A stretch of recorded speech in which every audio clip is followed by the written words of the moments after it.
میں نے کہا ان زخموں کے ساتھ صوفے پہ سونا مشکل ہو جائے گا، میں صوفے پہ سو جاتی ہوں۔ میری بات سن کے کہنے لگا اچھا، میں سمجھا شاید میری بیوی کو عقل آ گئی ہے، پر نہیں جی، ابو ذر اتنا بھی قسمت کا دھنی ابھی نہیں ہوا، آپ ہی سوگی جی بیڈ پہ۔ وہ صوفے پہ لیٹ گیا۔ ہائے بڑا درد ہو رہا ہے، کاش کوئی اپنے ہاتھوں سے میری کمر ہی دبا دے۔ شاید مجھے سنا رہا تھا، لیکن میں بیڈ پہ لیٹ گئی۔ شاید اسے واقعی درد ہو رہا تھا۔ وقفے وقفے سے پوری رات وہ درد سے کراتا رہا، صبح تک اسے بخار ہو گیا۔ ہائے ہائے کر رہا تھا۔ میں اٹھ کے بیٹھ گئی، اس کے پاس آ گئی، اس کی پیشانی پہ ہاتھ رکھا تو آگ میں جل رہی تھی، بہت تیز بخار تھا۔ میں کمرے سے باہر آئی، پانی کا باؤل لیا اور اندر آ گئی۔ اس کی پیشانی پہ پانی کی پٹیاں رکھنے لگی۔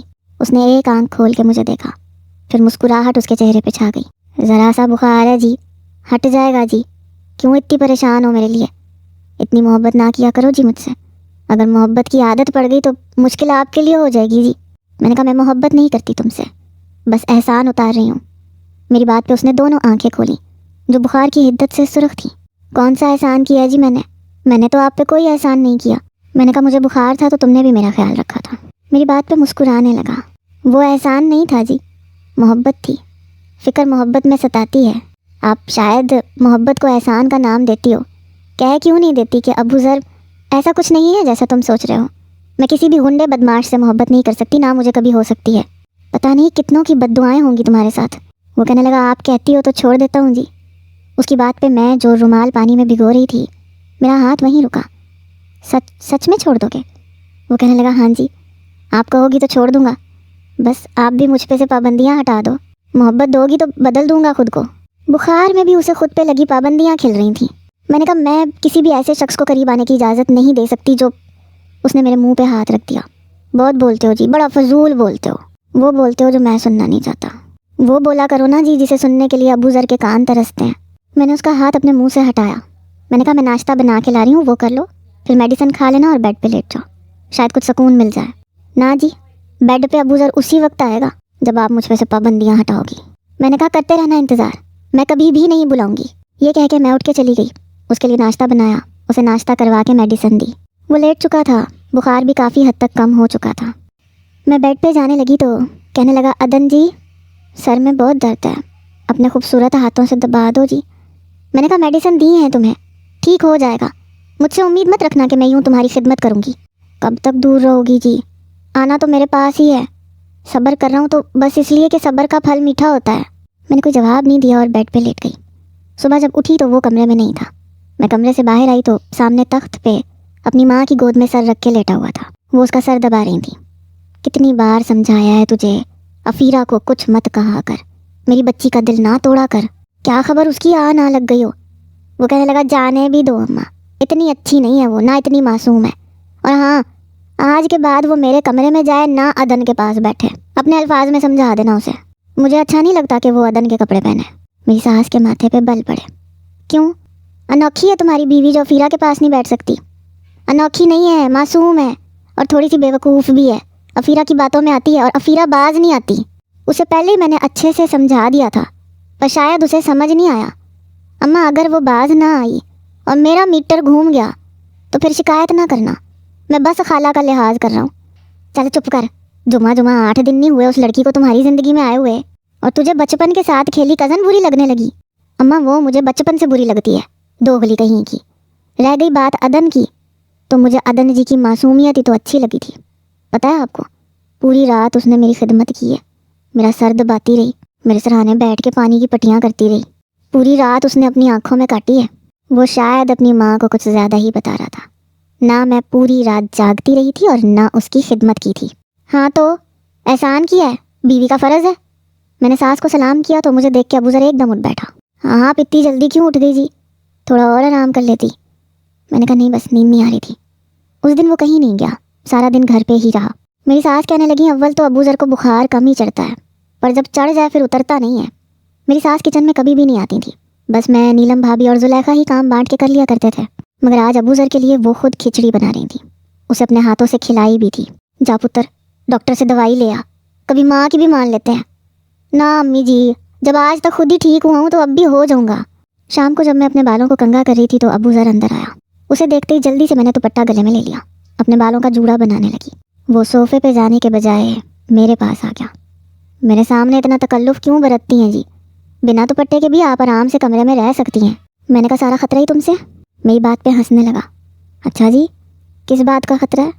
آپ کی ہر چیز پہ میں حق رکھتا ہوں، میرے سامنے اتنا پردہ مت کیا کرو۔ یہ جو حسین بال ہیں آپ کے، انہیں کھلا رہنے دیا کرو۔ میرا جوڑا وہ کھول چکا تھا۔ شرمایا مت کرو مجھ سے۔ اس کی نظریں مجھے نروس ہونے پہ مجبور کر دیتی تھیں۔ ناشتہ بنانے کا ٹائم ہو گیا، ہٹو پیچھے، مجھے باہر جانا ہے۔ جان چھڑوانے کے 101 بہانے آتے ہیں تمہیں، پر میں بخشنے والوں میں سے ہوں نہیں۔ میں دوبارہ سے بال باندھ چکی تھی، تبھی باہر سے نیلم بھابی نے مجھے پکارا۔ میں کمرے سے باہر جانے لگی۔ سنو، جلدی بات سن کے آنا، کام ہے تم سے۔ میں کمرے سے باہر چلی گئی۔ اس کی نظریں مجھے نروس کر دیتی تھیں۔ میں جلدی سے کچن میں گئی۔ وہ کہنے لگی خالہ آئی ہیں، امی کہہ رہی ہیں کہ چائے عدن سے کہو کہ وہ بنائے، وہ اچھی بناتی ہے۔ میں نے کہا میں بنا دیتی ہوں، ویسے بھی ابو ذر کے لیے بنانی ہی تھی۔ چائے کے ساتھ مجھے کباب بھی فرائی کرنے پڑے۔ سب کو چائے دینے کے بعد جب میں کمرے میں گئی تو ہوش اڑ کے رہ گیا۔ ابو ذر بیڈ پہ لیٹا ہوا تھا اور اس کے تکیے کے پاس افیرہ بیٹھی اس کا سر دبا رہی تھی اور وہ آنکھیں بند کیے ہوئے تھا۔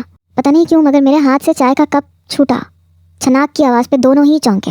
ابو ذر نے جب مجھے سامنے کھڑے دیکھا تو اچھل کے پیچھے ہٹا، پھر افیرہ سے کہنے لگا تم میرے کمرے میں کیا کر رہی ہو؟ وہ کہنے لگی ہو ہے، بیوی کو دیکھ کے پینترا بدل رہے ہو، ابھی تو خود ہی کہہ رہے تھے کہ سر میں درد ہو رہا ہے، پلیز دبا دو نا۔ میں نے سوچا بیمار شمار ہے، چلو بھلا کر دیتی ہوں۔ میرے تو تن بدن میں آگ سی لگی۔ ابو ذر کہنے لگا نہیں نہیں عدن جی، مجھے لگا آپ ہیں۔ فوراً سے بیڈ سے نیچے اتر کے کھڑا ہو گیا۔ میں نے کہا نہیں، غلطی میری ہے، مجھے دروازہ کھٹکھٹا کے آنا چاہیے تھا۔ میں کمرے سے باہر جانے لگی مگر وہ میرا ہاتھ پکڑ چکا تھا۔ افیرہ سے کہنے لگا تم بتا نہیں سکتی تھی کہ کمرے میں تم ہو؟ میری تو آنکھیں بند تھی، دفع ہو جاؤ یہاں سے۔ وہ مسکراتی ہوئی کندھے اچکاتی ہوئی جانے لگی۔ بیوی کو دیکھ کے باتیں بدلنا تو کوئی تجھ سے سیکھے، یہ کہہ کے وہ چلی گئی، کمرہ بھی بند کر گئی۔ میں سچ کہہ رہا ہوں، مجھے لگا تھا تم ہو۔ مجھے پتہ نہیں کیوں غصہ آیا۔ ابو ذر میرا ہاتھ چھوڑو، مجھے کوئی فرق نہیں پڑتا، سمجھے نا، مجھے صفائیاں دینے کی ضرورت نہیں ہے۔ میں اپنا ہاتھ چھڑوانے لگی۔ قسم کھا کے کہتا ہوں مجھے لگا تھا کمرے میں تم آئی ہو، میری آنکھیں بند تھی، قسم لے لو عدن، با خدا میں ایسا نہیں ہوں۔ میں نے کہا میرا ہاتھ چھوڑو، مجھے کوئی فرق نہیں پڑتا کہ تم کیسے ہو اور کیسے نہیں ہو، غلطی میری تھی، مجھے دروازے پہ دستک دے کے آنا چاہیے تھا۔ وہ بری طرح سے گھبرایا ہوا تھا۔ کیوں دروازہ کھٹکھٹا کے کیوں آنا تھا؟ تمہارا کمرہ ہے، اس افیرہ کی بچی کو میں چھوڑوں گا نہیں۔ میں نے کہا مجھے کوئی فرق نہیں پڑتا، تم اس سے سر دبواؤ، اپنی ٹانگیں دبواؤ، یا میری بلا سے اس کے ساتھ سو جاؤ۔ میں پتہ نہیں غصے میں کیا بول گئی۔ زبان سنبھال کے بات کرو۔ وہ غصے سے دھاڑا۔ بے اختیار اس کا ہاتھ میرے لیے اٹھا مگر ہوا میں ہی رہ گیا۔ میں نے حیرت سے اسے دیکھا۔ جلدی سے اس نے اپنا ہاتھ نیچے کیا۔ میرے کردار پہ غلط بات مت کرنا۔ میں نے اپنا ہاتھ اس سے چھڑوایا۔ دیکھ لیا میں نے تمہارا کردار۔ میں پتہ نہیں کیوں روتے ہوئے کمرے سے باہر نکل گئی، سیدھی اوپر چھت پہ چلی گئی۔ مغرب ہو چکی تھی، اندھیرا چھانے لگا تھا۔ میں چھت پہ آ کے پھوٹ پھوٹ کے روئی۔ جھوٹا، دھوکے باز، میرے سامنے کچھ ہے، اصل میں کچھ ہے، بات کرتا ہے محبت کی۔ پتہ نہیں مجھے تکلیف کس بات کی ہو رہی تھی۔ کچھ دیر بعد وہ چھت پہ آیا۔ میں نے جلدی سے آنسو صاف کیے۔ تم یہاں بیٹھی ہو، میں پورے گھر میں تمہیں تلاش کر رہا تھا، اتنی سردی میں یہاں کیا کر رہی ہو؟ میں نے کہا مجھے یہیں بیٹھنا ہے اور میں یہیں بیٹھوں گی۔ کہنے لگا افیرہ جھوٹ بول رہی تھی، قسم لے لو میں نہیں جانتا تھا کہ وہ کمرے میں ہے۔ میں نے کہا آج سے پہلے کبھی میں نے تمہارا سر دبایا ہے؟ میں بھی یہی سوچ رہا تھا کہ تم اتنی شرافت سے کیسے میرا سر دبا سکتی ہو، مجھے ہاتھ تک تو لگاتی نہیں ہو۔ میں دیکھنے ہی والا تھا، سچی عدن میں ایسا نہیں ہوں، تمہارے علاوہ با خدا کسی کو بری نظر سے نہیں دیکھا۔ جب مجھے بری نظر سے دیکھ سکتے ہو تو مطلب کسی بھی لڑکی کو دیکھ سکتے ہو۔ اب میرے سامنے نیک بننے کی کوشش نہ کرو۔ میں نے اپنا رخ بدل لیا۔ تمہیں اعتبار کرنا ہے کرو، نہیں کرنا مت کرو، رونا ہے روتی رہو، سردی میں مرنے کا شوق ہے مرو، میری طرف سے بھاڑ میں جاؤ۔ میں کیا ہوں کیا نہیں ہوں یہ میں جانتا ہوں، مجھے تمہارے سامنے اپنے کردار کی دلیلیں دینی بھی نہیں ہیں۔ اگر میں ایسا ہوتا نا عدن تو تمہیں اتنا وقت نہ دیتا، اتنا صبر نہ دکھاتا، لیکن شاید یہ میری سب سے بڑی غلطی تھی۔ خیر ہو گئی غلطی، آگے سوچ کے چلوں گا۔ یہ کہہ کے وہ نیچے چلا گیا۔